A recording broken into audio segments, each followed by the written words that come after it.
राम राम सा सभी को। और आज हम अपना पॉडकास्ट एक ऐसे व्यक्ति के साथ शूट कर रहे हैं जो इतनी एज होने के बाद भी बिल्कुल फिट है और आज हम बच्चों को ट्रेन करते हैं। आइए इन्हीं से इनका इंट्रोडक्शन लेते हैं। सर पहले आप अपना इंट्रोडक्शन दीजिए। मैं एक्स आर्मी एसीपी हवलदार फतेह सिंह बैंसला। गांव मेरा किशनपुर कुकरला है। फिलहाल एक सृजन डिफेंस एकेडमी संस्था चला रहा हूँ।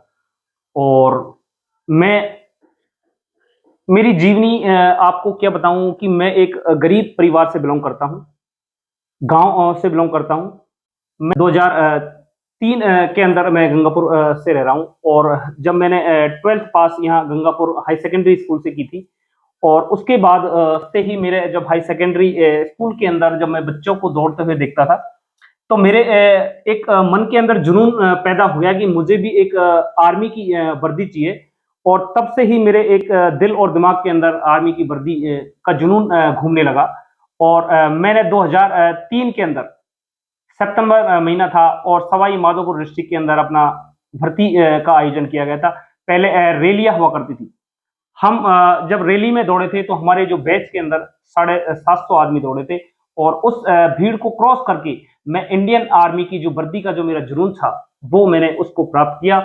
और मैंने फौज के अंदर जो हमारी जो बेसिक जो ट्रेनिंग है वो हमने सिकंदराबाद एओसी सेंटर के अंदर मैंने ट्रेनिंग करी।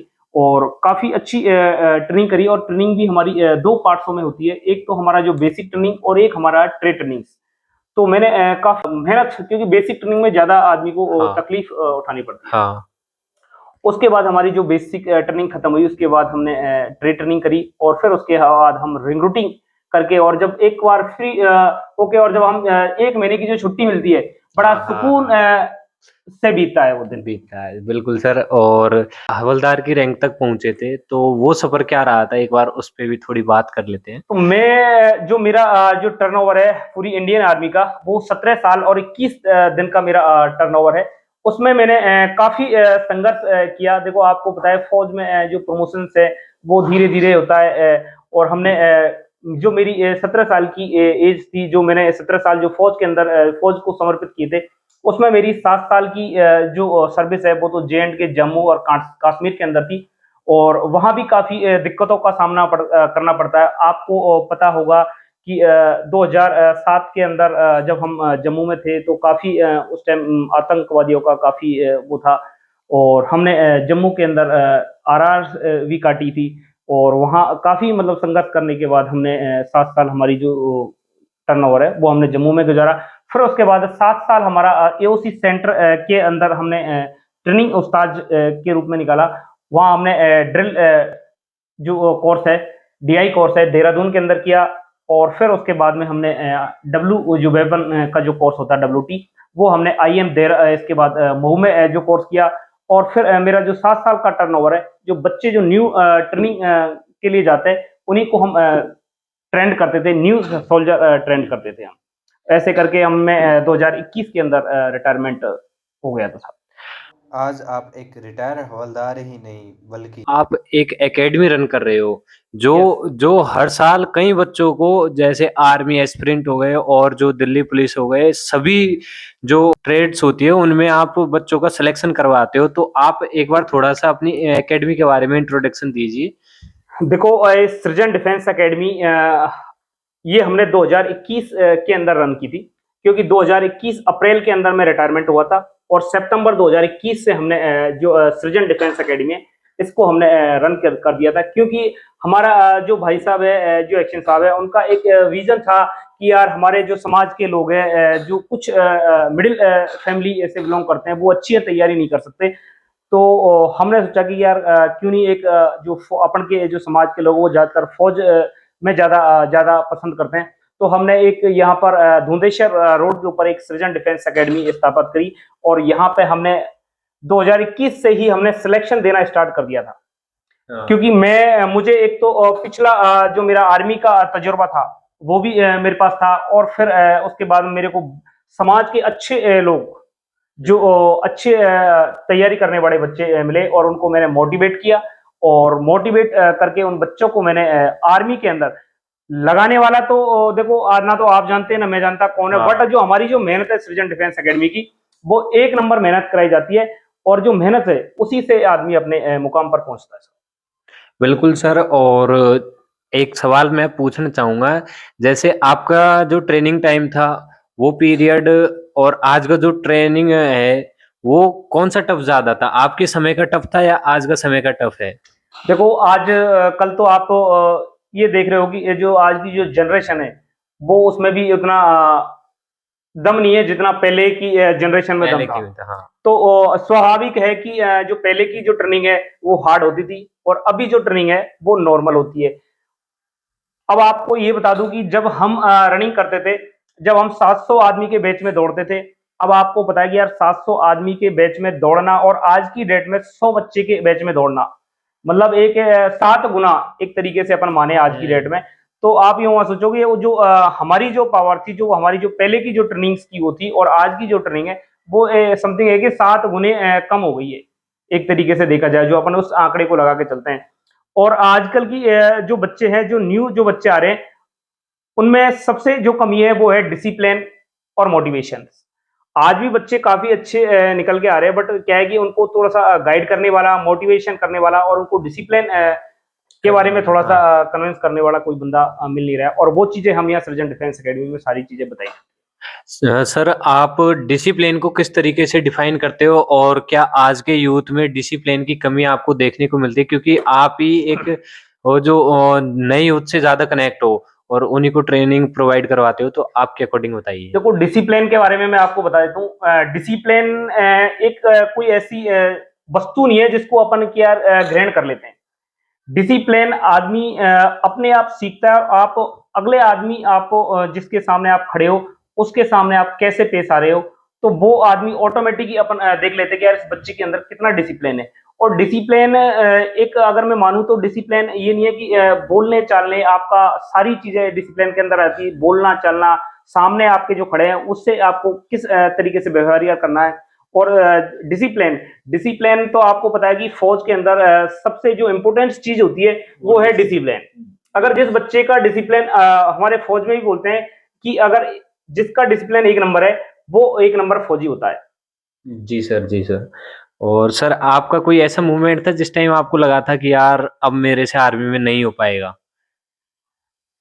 देखो ऐसा तो कुछ नहीं है, क्योंकि अपन गई आर्मी में उस जुनून के साथ थे ज़रूर। कि कोई मुसीबत ऐसी पैदा नहीं हुई। अब मुसीबत तो फौज के अंदर बहुत सारी आती है, लेकिन आपने कभी हिम्मत नहीं हारी थी कि क्या क्या आज हमको फौज छोड़ना है, ऐसा कुछ कभी आज तक हमको फील नहीं हुआ। हाँ बट परेशानी आती थी कई बार, जैसे ऑपरेशन वगैरह या फिर कई और बहुत सारी चीजें होती है फौज के अंदर, तो उस टाइम ऐसा थोड़ा बहुत नर्वस होते थे। बट फिर भी अपन कभी हिम्मत नहीं हारी, और अच्छी खासी जो 17 साल एक जो जवान है वो 17 साल फौज के अंदर नौकरी कर सकता है, वो मैं पूरी 17 साल की नौकरी करके और फिर अपने सम्मान के साथ रिटायरमेंट। जी सर। और आपसे अगला सवाल है कि आज का जो स्टूडेंट है, उसको कैसा माइंडसेट रखना चाहिए कि वो सक्सेस हो जाए आगे जाके, और कौन-सी उसको गलतियाँ हैं वो नहीं करनी चाहिए?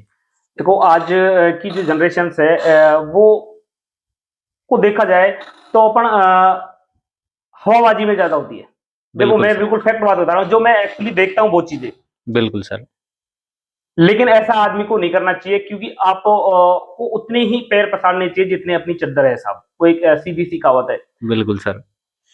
तो इसलिए जो बच्चा अपन उसको मेहनत करनी है कि यार मुझे एक टारगेट फिक्स करना है कि यार मुझे, या मैं ये नहीं बोल रहा कि आप आर्मी में, बट आप कोई भी एक टारगेट ऐसा फिक्स करो, आप प्रशासनिक सेवा की ले लो, या आप पुलिस का ले लो, या फिर आप आर्मी का ले लो, बट आपको एक टारगेट फिक्स करना चाहिए कि यार मुझे इस फील्ड के अंदर जाना है और इस फील्ड में मुझे अपना 100% देना है। अगर जो बच्चा अपना 100% देगा तो वो 100% सिलेक्शन भी लेता है। अब इस चीज को मैं देखता हूँ कि यार जो नए बच्चे आते हैं 5 दिन मेहनत करते हैं, और छठे दिन जैसे ही हल्का सा थोड़ा सा उस पर वर्कआउट लोड थोड़ा सा ज्यादा पड़ा, थोड़ा सा फिजिकली वर्कआउट ज्यादा करा दिया, तो वो 7वें दिन आता ही नहीं है सब। तो वो आदमी को वो अटेंडेंस वो चेंज करनी चाहिए कि यार मुझे भैया मेहनत करनी है। गांव में एक कहावत है कि साहब अपन जिस ओखड़ी में सर दे दिया तो चोटों से क्या डरना साहब। बिल्कुल। तो अभी जो बच्चे हैं वो उनको मैं ये संदेश देना चाहूंगा कि आप पहले तो अपना एक टारगेट फिक्स करो, अपने माँ बाप की सिचुएशन देखो कि यार कि मेरी घर की स्थिति कैसी है। आप अच्छे पढ़ने वाले हो, आपके माँ बाप है वो अच्छे आपको पढ़ा सकते हैं, अच्छे पैसे लगा सकते हैं, तो आप अच्छी तैयारी करो। अगर नहीं तो आपको पता है कि अपना समाज ज्यादातर अभी तो खैर काफी अच्छी है, जो अपना जो कोटा है उससे काफी अच्छी वैकेंसीज में अपने सिलेक्शन हुए, बट फिर भी एक जो बच्चा जो मिडिल परिवार से है और जो ज्यादा अच्छी पढ़ाई नहीं कर सकता, एक एवरेज बच्चा है, और वो आराम से अपनी अग्निवीर है या और भी कोई पैरामिलिट्री फोर्सेज है, बीएसएफ है, सीआरपीएफ है, उनमें अपने एक टारगेट फिट करके, एक टारगेट को चूज करके, और मुझे कि भाई इसमें सिलेक्शन होना है, तो 100 आजकल की कोई ऐसी वो नहीं है कि यार आप सिलेक्शन नहीं होगा, आप अपना 100% दीजिए, 100% सिलेक्शन होगा। बिल्कुल सर। और सर मैं अभी आपको देख के थोड़ा मोटिवेट हो रहा हूँ, और आपसे पहला एक क्वेश्चन है कि आपकी एज कितनी है, पहले ये बताइए। मेरी एज अभी आज की डेट में मेरी एज है साहब 43 एज है। सर 43 की एज में आप इतने यंग लग रहे हो, इसके पीछे राज क्या है? आपकी फिटनेस का राज बताइए। देखो साहब, ये तो अपने खुद के ऊपर होता है, और जो आदमी मेहनत करता है वो कभी बुढ़ा नहीं होता। एक हमारे फौज में कहावत है कि आप चाहे सूबेदार से रिटायरमेंट आओ, चाहे आप सिपाही से रिटायरमेंट आओ, जबकि आदमी एक सूबेदार से रिटायरमेंट आता है तो थोड़ा सा 58 साल का हो जाता है, अपन उसको बुढ़ा मानने लग जाते हैं। हाँ। बट लेकिन फौज के अंदर भी अगर वो किसी अफसर के सामने या किसी जगह जाएगा तो वो जवान कहलाएगा, ना कि वो ये कि बुढ़ा सूबेदार। ठीक है, तो इसलिए हमारी जो फिटनेस का जो राज है, मैं आपको सीधा सीधा बताता हूँ कि हमने 17 साल तो फौज के अंदर मेहनत करी जी तोड़ के, और अभी 17 साल मेहनत करने के बाद हमने जो एकेडमी खोली है, इससे मुझे बड़ा बेनिफिट हुआ है, क्योंकि यहाँ जो बच्चे रनिंग करते हैं उनसे ज्यादा मैं मेहनत करता हूँ, क्योंकि वो मेरे को देख के मोटिवेट होते हैं बच्चे कि यार कि हमारे गुरुजी इतनी मेहनत करते हैं तो हम क्यों नहीं मेहनत करें। तो मैं सुबह, मेरा डेली शेड्यूल है कि मैं सुबह 5 किलोमीटर दौड़ना है तो दौड़ना है, तो मैं जो, और फिर उसके बाद में दौड़ने के साथ साथ आप बोलते हैं मेहनत करते तो डाइट भी चाहिए साहब। बिल्कुल सर, तो आप आपकी भी डाइट बताइए पहले तो। तो भैया मेरा तो देखो देसी फंडा है, मैं कोई ये फालतू जो अवॉइड करता हूँ ये चीजों को, जो सप्लीमेंट सी वगैरह ये चीजें तो मैं बिल्कुल अवॉइड करता हूँ। मेरा तो देसी खान पान है कि मैं सुबह अपना 1 लीटर दूध पीता हूँ, और हमने जो चने, मूंग, सोयाबीन, बादाम वगैरह ये ड्राई फ्रूट्स है, इनका इस्तेमाल करता हूँ। और फालतू जो तली वाली चीजें, आजकल के जो बच्चे हैं वो जनरेशन है बहुत ज्यादा ये चीजों के ऊपर बर्गर, बिल्कुल फूड, ये इन चीजों के ऊपर ज्यादा जानते हैं। लेकिन जो बच्चा अगर जो आर्मी की तैयारी करना चाहता है और जो अपना फिटनेस बरकरार रखना चाहता है, तो वो ये चीजों से अवॉइड होके अपनी जो देसी चीजें हैं, जैसे चने होंगे, आप बोलते हैं ना चने तो अपन घोड़े को भी खिलाते हैं साहब, तो अगर जो चना और मूंग और सोयाबीन्स, सोयाबीन्स में काफी प्रोटीन की मात्रा होती है, तो आप ये चीजों को शाम को भिगो, अंकुरित करो और फिर उनको सुबह आप खाओ, तो आपकी सेहत एकदम बिल्कुल फिट फोर रहेंगे और आप बिल्कुल एकदम जवान रहेंगे। तो सर आपकी एकेडमी में जितने बच्चे अभी हैं, वो सब इस चीज को फॉलो करते हैं या नहीं करते हैं? बिल्कुल, अगर कई बच्चे क्या होते हैं सारे, मेरे से ये चीजें खाई नहीं जाती, बट मैं उनको प्रेशर दिला के, क्योंकि बेटा देखो हर चीजें कड़वा जो होता है वो थोड़ा सा ताकतवर होता है। बिल्कुल सर। तो मैं वो बोलता हूँ कि जो बच्चे, कई बार बच्चे भिगोते नहीं है डाइट वगैरह को शाम को, तो मैं प्रॉपरली शाम को इनकी जो डाइट है उनको चेक करता हूँ, और प्रॉपरली सुबह ये यूज कर रहे हैं कि नहीं कर, उसको इस्तेमाल कर रहे हैं कि नहीं कर रहे अपने फिजिकल वर्कआउट के बाद, वो सारी चीजें मैं इनके ऊपर प्रॉपर तरीके से निगाह रखता हूँ। और सर मैंने अभी आपके एकेडमी में आके देखा, आपने ताजी सब्जियों की भी व्यवस्था कर रखी है, तो ये मेरे हिसाब से बहुत बेस्ट है, क्योंकि मार्केट में केमिकल की चीजें बहुत ज्यादा आ रही है, तो आपने ये अच्छी सुविधा कर रखी है मेरे हिसाब से। तो इसका आइडिया आपको कहाँ से आया? कि देखो साहब, हमारे जो एकेडमी है, आप खुद जानते होंगे, हमारी एकेडमी धुंदेश्वर रोड के ऊपर है, और यहाँ का जो वातावरण है बिल्कुल एकदम खुला वातावरण है, और एकदम बिल्कुल नेचुरल वातावरण है। तो जब हमने यहाँ एकेडमी खोली तो हमारे पास जमीन भी थी, तो हमने क्यों नहीं सोचा कि यार, बोला कि बच्चों को जो अपन बाहर मार्केट से जो अपन सब्जियां वगैरह लेके आते हैं, तो उनमें क्या है कि बहुत ज्यादा केमिकल्स और यूरिया वगैरह और बहुत सारी दवाओं का इस्तेमाल करते हैं। तो हमने जो हमारा जो गार्डन है जो एकेडमी का, उसके अंदर हमने सारी चीजें ये और बिगर केमिकल और बिगर दवा के देसी खाद है उसके इस्तेमाल करके, और हमने काफी अच्छी जो बच्चों के लिए, उसमें आपको मूली मिलेगी, आपको चकुंदर मिलेगा, ठीक है, आपको ये जो सारी चीजें, आपको जो हम गाजर है, तो वो सारी चीजें हम बिगर कीटनाशक दवाओं के द्वारा हम इसका उपयोग करते हैं, और बच्चों को हम ये ताजा सब्जियां भी खिलाते हैं। बिल्कुल सर, बिल्कुल सर। और आप बच्चों की डेली कितनी रनिंग करवाते हो, लगभग कितना किलोमीटर होता भाई होगा? रनिंग का ऐसा शेड्यूल है कि देखो साहब, अगर आपका फिजिकल नजदीक नहीं है और आप अपनी सांस को कंट्रोल करना चाहते हैं, तो डेली पर डे हमारा जो 5 किलोमीटर का जो शेड्यूल है वो तो है ही है।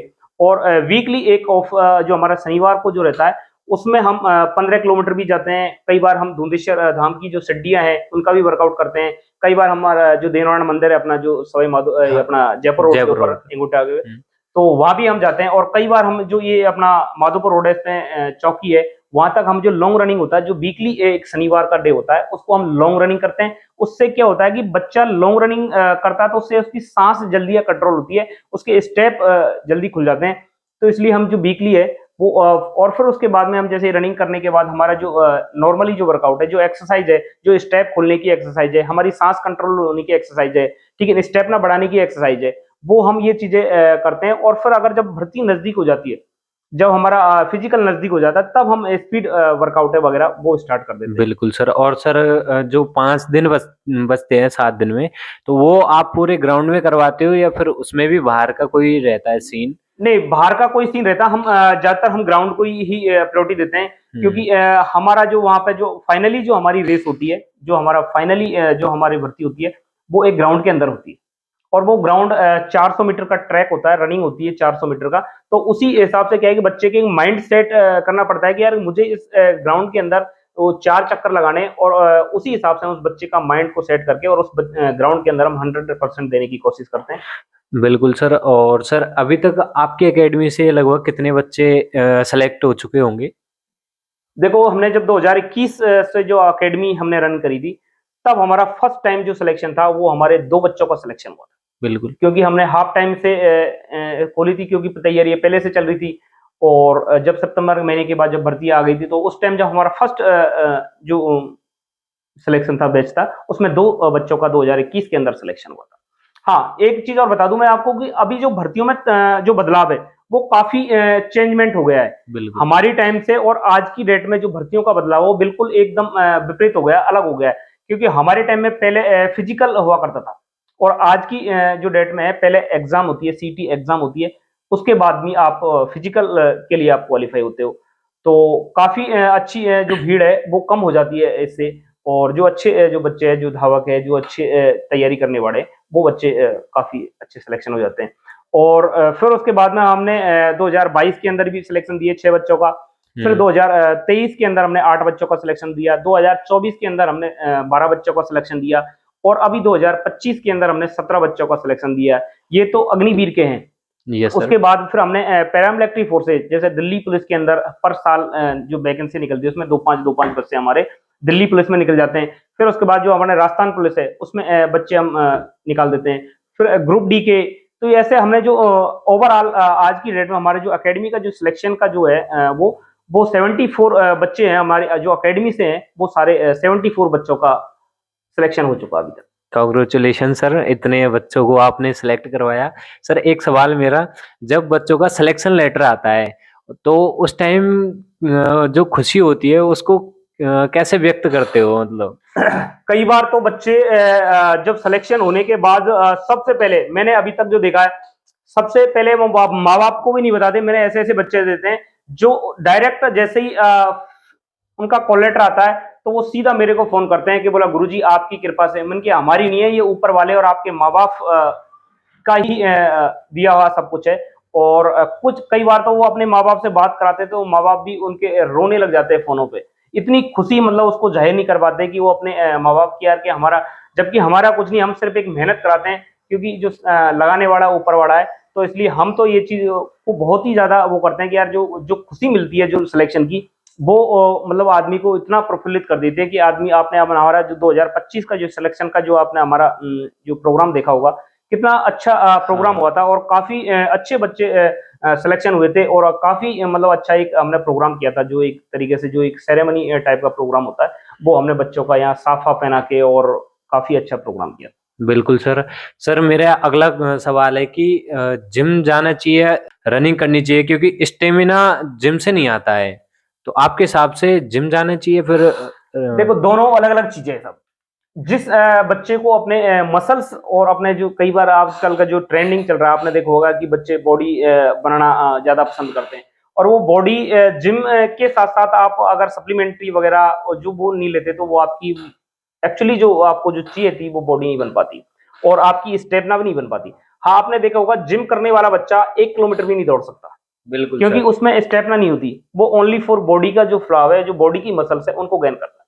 बट एक रनिंग एक ऐसा चीज है, इसमें आदमी की स्टेमिना बनती है, इससे आदमी कभी जैसे आप लॉन्ग रनिंग करोगे तो आदमी थकता नहीं है। बट जिम और एक इसका अपना जो रनिंग का है, ये दोनों अलग अलग पार्ट्स है, एक आदमी जिम और रनिंग दोनों नहीं कर सकता।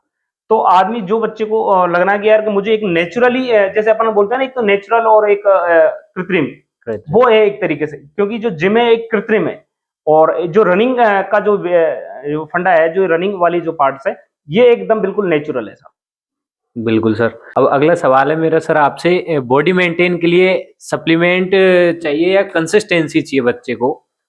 देखो, सप्लीमेंट्री के लिए तो मैं तो बिल्कुल अवॉइड करता हूँ साहब, क्योंकि सप्लीमेंट्री मैं आज तक मेरे को 4 साल हो गए, मैंने किसी बच्चे को सप्लीमेंट्री के लिए कभी भी किसी को आज तक सलाह नहीं दी कि आप सप्लीमेंट्री यूज कीजिए। बट मैं ये बोलता हूँ कि आप अपनी खुद की 100% जो मेहनत है उसको ग्राउंड में मेहनत करो, और फिजिकली जितना वर्कआउट हो सके। कई बार क्या होता है कि बच्चे का चेस्ट कम होता है, और बच्चे बोलते हैं, बोला कि यार मेरे को सब चेस्ट फलाना है, तो मैं उनको एक देसी चीजें बोलता हूँ, आप अपनी डाइट के ऊपर फोकस करो, आप केला, दूध और सर आप हो सके ब्रेड, है कि नहीं, ये चीजों का इस्तेमाल करो, ना कि सप्लीमेंट्री। सप्लीमेंट्री देखो बॉडी पे अभी फिलहाल जब आप लोगे उस टाइम तो थोड़ा सा लगता है कि यार कि मैंने बहुत अच्छा वो किया है, बट वो क्या धीरे धीरे धीरे धीरे बॉडी को थोड़ा सा यूज करता जाता है और बॉडी पे बहुत ज्यादा इफेक्ट पड़ता है। तो इसलिए मैं तो ये बोलता हूँ कि आप ज्यादा से ज्यादा जो नेचुरल चीजें हैं उनका इस्तेमाल कीजिए, और अपना जो फिजिकली वर्कआउट है उसको ज्यादा फोकस कीजिए। सर, फिजिकल में फेल होने की सबसे बड़ी गलती क्या होती है एक स्टूडेंट की, जिसके कारण वो फिजिकल में फेल हो जाता है? देखो, फिजिकल का क्या होता है, फिजिकल के लिए आपको चाहिए कंटिन्यूटी साहब। बच्चे क्या करते हैं कि अपन का फिजिकल का जो टाइम है वो वाले 2 महीने, तो वो क्या करते हैं एक ही महीने काफी अच्छी मेहनत करते हैं और अच्छा टाइमिंग भी आ जाता है। बट वो क्या करते हैं फिर उसके बाद में वो सोचते हैं यार अपना तो टाइमिंग आ गया, अब अपन थोड़ा सा डिले पड़ जाते हैं। तो बच्चों को मैं ये बोलता हूँ जब तक आपका फिजिकल नहीं हो जाता है तब तक आप अपना ग्राउंड में 100% दीजिए, जो आपका, क्योंकि देखो आपका टाइमिंग अगर 5 मिनट आया है तो आप में वो मादा है कि आप 5 मिनट लाए, तो आपका वो है कि आप उसको मेहनत करके और 5 से डाउन ला सकते हो। तो हमेशा कभी भी आदमी को अपना बेटर से बेटर देना चाहिए और अपनी जो कंटिन्यूटी जो मेहनत है उसको कंटिन्यू रखना चाहिए। सर, आज के यूथ में कौन सी वो गलती है जो वो करता है जिसकी वजह से वो वीक रह जाता है, बिल्कुल वीकनेस की तरफ जा रहा है? देखो, आज की जनरेशन है, आपको खुद पता है, सबसे पहले तो ये खान पान का सबसे बड़ा इश्यू आ रहा है, और आजकल के जो बच्चे हैं वो नेचुरल चीजों को नहीं लेके ये फास्ट फूड चीजों को ज्यादा इस्तेमाल करते हैं।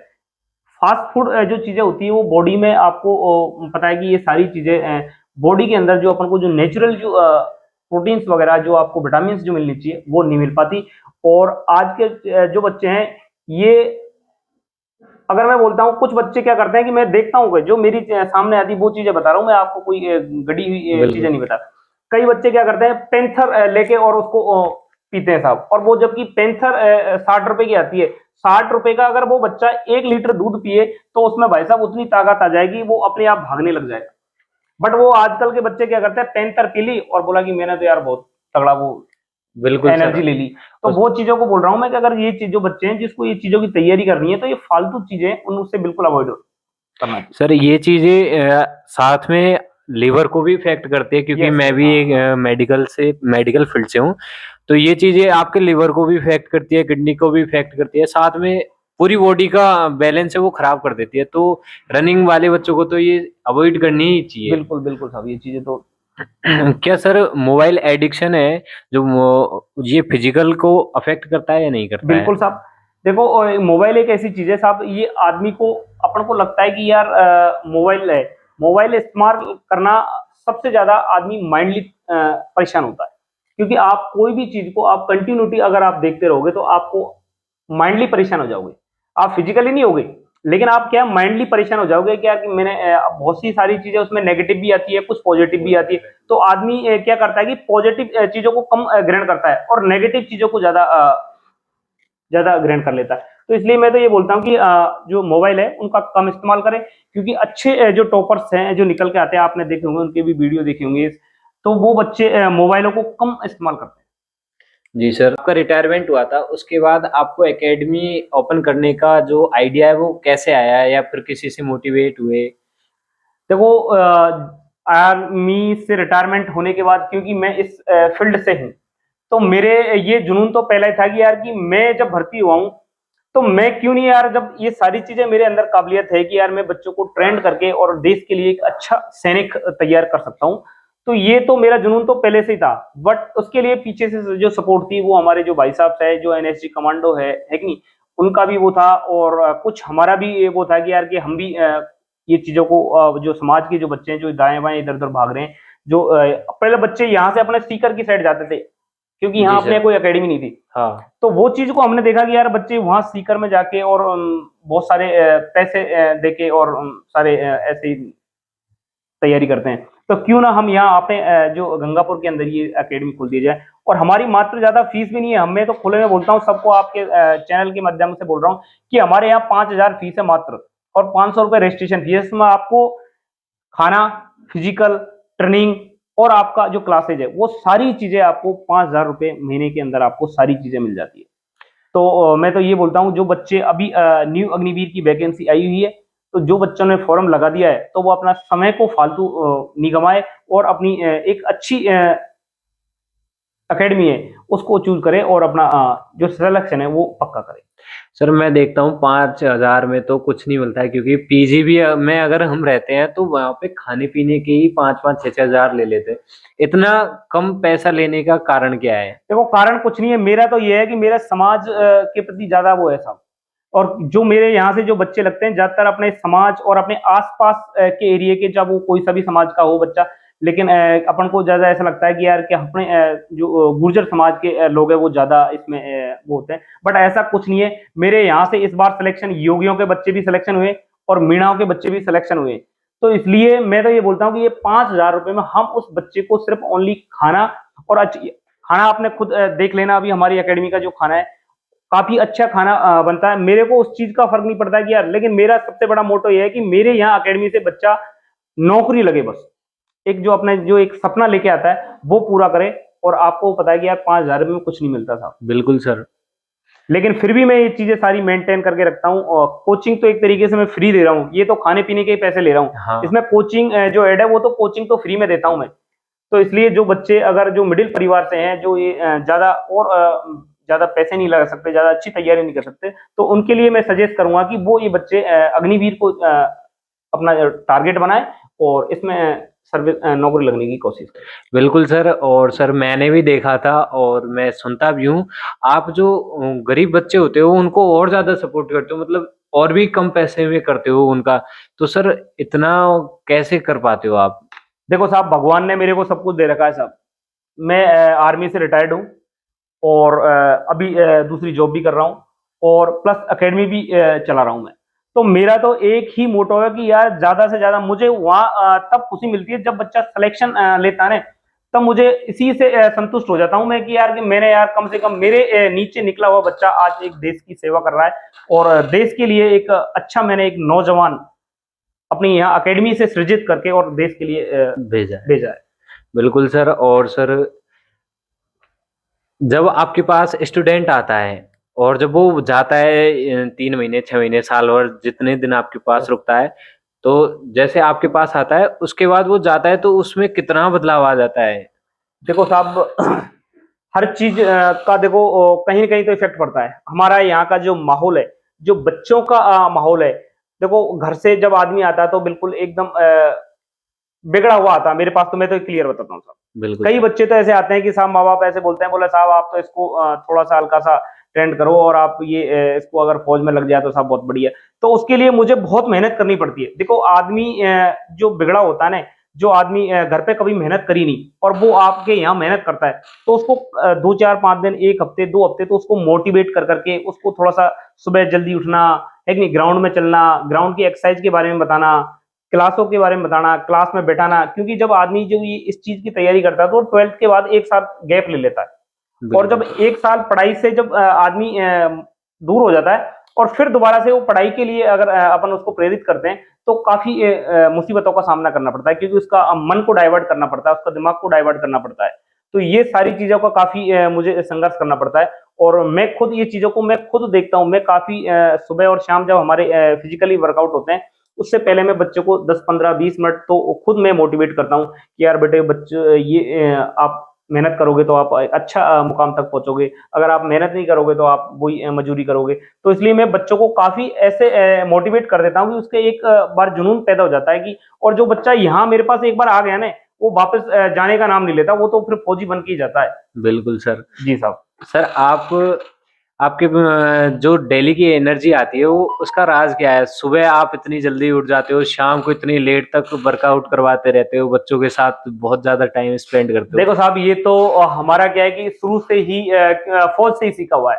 फौज में कोई किसी को जगाता नहीं है, तो यहाँ भी वही शेड्यूल है मेरा साहब कि सुबह कोई जगाता नहीं, मैं 5 बजे अपने आप उठ जाता हूँ, और अपनी जो सुबह की जो दिनचर्या है उससे मैं अपना आके और सुबह 5 बजे मैं यहाँ ग्राउंड में आ जाता हूँ। मेरे से आने से पहले बच्चे यहाँ पे जो एकेडमी के बच्चे हैं वो अपने फ्रेश व्रेश होके और अपना जो ग्राउंड है एकेडमी का उसमें चले जाते हैं, और जैसे ही ग्राउंड में जो बच्चों को मैं देखता हूँ उसी से मेरी एनर्जी वो हो जाती है कि यार ये बच्चों में जब इतनी एनर्जी है तो मैं भी तो अपने आप मैं एक वो हूँ, तो और इनको मेरे को देख के इनको एनर्जी हो जाती है, क्योंकि ये सोचते हैं कि बोला यार सर की 40-42-43 साल की एज है और हम तो अभी यंग लौंडे हैं, तो इसलिए इनको देख के मेरी एनर्जी होती है, मेरे को देख के इनकी एनर्जी आती है। बिल्कुल सर। ठीक है, तो एनर्जी का तो ऐसा है कि और जब हम रनिंग स्टार्ट कर देते हैं, जब वार्म अप कर लेते हैं तो ऑटोमेटिक एनर्जी तो अपने आप बढ़ती जाती है। बिल्कुल सर, बिल्कुल सर। और जो सर एकेडमी है उसमें ज़रूरी नहीं है कि जो एस्पिरेंट हो वही आए, क्योंकि ये फिजिकली फिट रहने की एक टेक्निक है। भाई अपन अगर जिम नहीं जाते हैं तो एकेडमी तो आ ही सकते हैं, क्योंकि यहाँ पे अच्छी वो इन्वायरमेंट भी मिलता है। देखो मैं तो उनके लिए भी बोलूंगा जो आज की जो उसको देखते हुए मोटापे का बहुत ज्यादा शिकार हो रहे हैं आजकल जवान। बिल्कुल सर। कोई भी ले लो, आप सिटी में तो ज्यादातर यंग आप देख रहे होंगे कि हर किसी का पेट लटका रहता है, तो मैं तो उनके लिए भी बोलूंगा कि यहाँ हमारे उन के लिए कोई फीस नहीं है कि नहीं, एक रजिस्ट्रेशन करवाओ अपना यहाँ एकेडमी के अंदर और आराम से अपना जो नेचुरल जो ग्राउंड है, मिट्टी का ग्राउंड है, ये भी नहीं है कि अपना कि आपके पैरों के जो सिन पेन है, जैसे रोड पे दौड़ते हैं या रोड पे चलते हैं तो आजकल आप देखते होंगे बहुत ज्यादा ट्रैफिक का वो हो गया है, तो रोड पे एक्सीडेंट होने का भी, तो हमारा तो वो चीज भी नहीं है। हम तो खुद अपना जो पर्सनल ग्राउंड है उस पे बच्चों को, और जो भी कोई बाहर से अगर आना चाहता है जो अपना फिजिकली फिट करना चाहता है कि यार मेरा बहुत ज्यादा वेट हो रहा है, तो वो उनके लिए भी हम यही बोलेंगे कि आप आइए, अपना ओनली फॉर रजिस्ट्रेशन करवाइए और अब आराम से मेहनत कीजिए, अपना जो जो आपका वेट है उसको आराम से लॉस कीजिए। वैसे तो सर मैं आपके नंबर नीचे डाल दूंगा, लेकिन फिर भी एक बार आप अपने नंबर बोल दीजिए, कॉन्टैक्ट हाँ, नंबर। मैं पूरा आपको पता ही बता देता हूँ सृजन डिफेंस एकेडमी का। ये सृजन डिफेंस एकेडमी गंगापुर सिटी के अंदर माधोपुर रोड के ऊपर जो धुंधेश्वर जो रोड है उसके ऊपर पंचमुखी बालाजी है, उसके जस्ट पास में हमारी जो सृजन डिफेंस एकेडमी है ये है। और मेरे कॉन्टैक्ट नंबर है 90 57 58 47 13। तो जो भी बच्चा है या जो भी अपने आम नागरिक है जो सोचता है कि यार मुझे अपना वेट कम करना है, और जो बच्चे सोचते हैं कि यार मुझे अग्निवीर में भर्ती होना है या फिर कोई भी पैरामिलिट्री फोर्सेज है उसमें भर्ती होना है, तो अपना फिजिकल के लिए मैं अपना 100% गारंटी देता हूं, और उसका वेट कम करने के लिए भी 100% गारंटी देता हूं। बट मुझे एक कंटिन्यूटी चाहिए, मुझे एक कंटिन्यूटी, 1 महीने का आप मुझे टाइम दीजिए, आपका 100% वेट कम करके दूंगा। जय हिंद, जय भारत। Thank you sir. और आपको कैसा लगा हमारा पॉडकास्ट में आके? और भैया मुझे तो आपको आज मेरी काफी दिन से ये चीजों का वो हो रही थी कि यार कि मैं आपको बुलाऊं और मैं ये चीजें आपको थोड़ा सा मैं शेयर करूं, तो आज मुझे बहुत अच्छा लगा कि यार आपके जो पॉडकास्ट के द्वारा मुझे जो ये सारी चीजें अपना जीवनी के बारे में, अपनी एकेडमी के बारे में, और काफी जो लोग हैं उनसे ये चीजें बता के काफी अच्छा लगा। थैंक यू सभी दर्शकों को।